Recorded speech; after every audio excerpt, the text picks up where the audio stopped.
Assalomu alaykum. Mana bugun biz Qoraqalpog'iston Respublikasi Amudaryo tumani Qilichbay osuv hududidagi xalq bankiga biriktirilgan bir kontur bir mahsulot tamoyili asosida qovun yetishtirilayotgan 1985 hamda 1109 kontur maydonlaridamiz. Ushbu yer maydonlari 2024-yil 30 ta dehqon xo'jaliklariga ajratilgan. Ushbu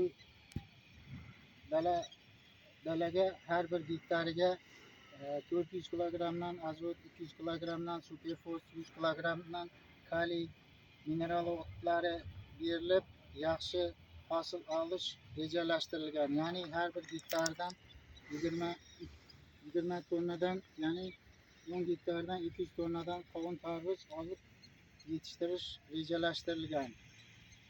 Ushbu bir kontur bir mahsulot tamoyili asosida lider tadbirkor sifatida Imomov To'lqin To'ramurod o'g'li MChJ biriktirilgan. Kelajakda ushbu berilgan yer maydonidan yaxshi foyda olinib, dehqon xo'jaliklari yaxshi hosil olib daromadga erishadi.